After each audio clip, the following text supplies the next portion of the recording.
Hi everyone, Jen here. Weekly energy forecast for May 14th through 20th.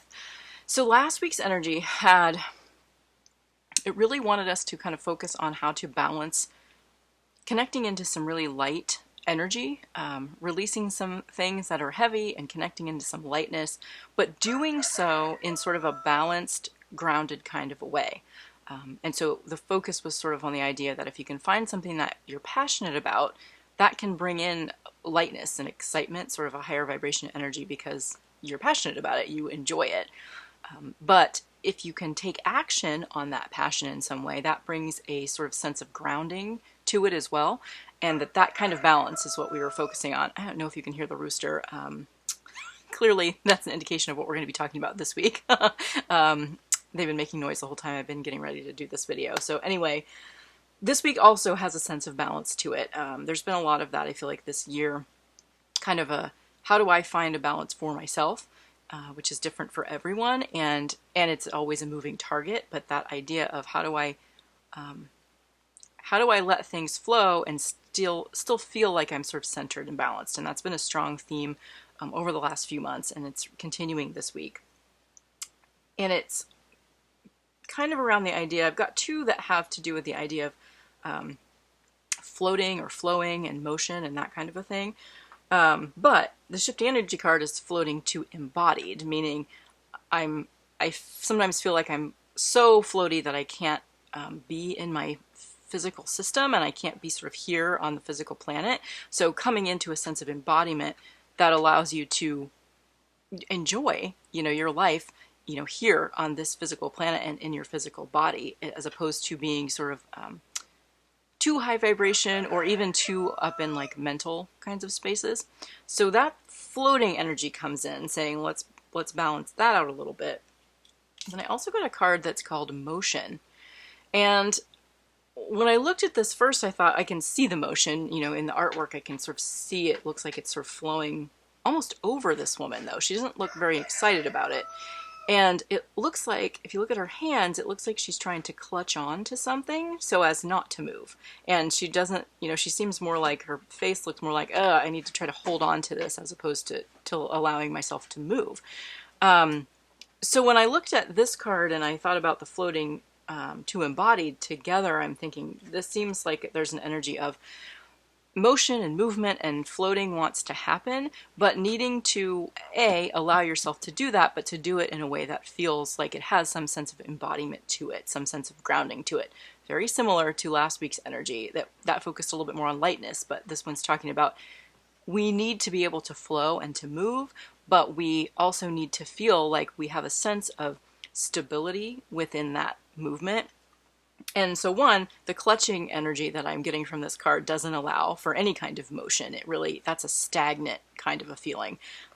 So kind of needing to let go of that clutching, clinging kind of an energy and allow some motion there. But also, how do we do that in a way that keeps us feeling embodied and feeling grounded and stable while that motion sort of takes place? So something to think about with that. Now, the other piece that's coming in, which you might have heard with the roosters and my dog is here, very prevalent today, and he often talks to me about expression. So of course the Liberate energy we got was engaging my expression, and this is about using our voices. You can see this gull here, they're very good at using their voices, and it's clearly using its voice in this image.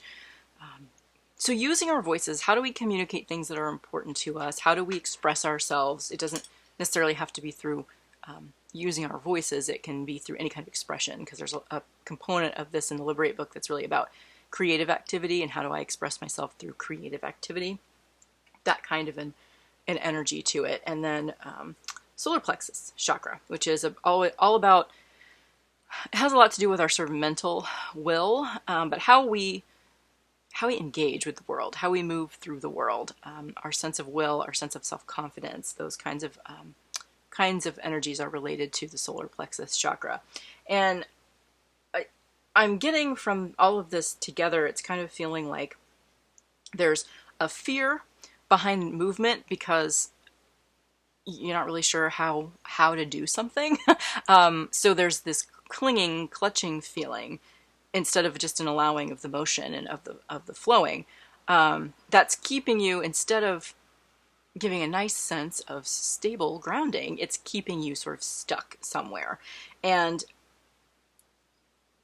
the idea is that if you can allow your this motion and this movement through expressing in whatever way and whatever it is you need to express, that's a flowing motion, or movement to express something, right? So the idea is, can I express something and allow it to flow out of me in whatever form I need that to take, and do it in a way that feels comfortable to me in terms of I have something that makes me feel stable to hang on to. And so what that stability is coming from is this solar plexus chakra that says, this is a chakra that says, let's do a little bit of planning with what we're going to do. It's not a let's just leap off the cliff and see what happens.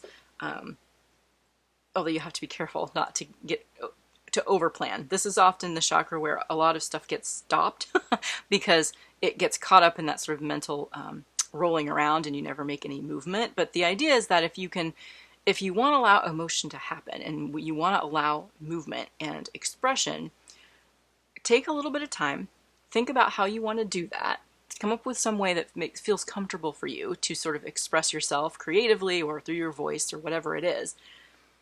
Think about what will make you feel kind of stable in that expression and do it that way, because that's the balanced approach to doing this. So you're not just like jumping off the cliff and floating off in space and allowing movement that feels out of control and feels too unsafe, because that's when we tend to close back in on ourselves. Is if we feel too unsafe, we kind of come back in like those bugs that curl around themselves, you know.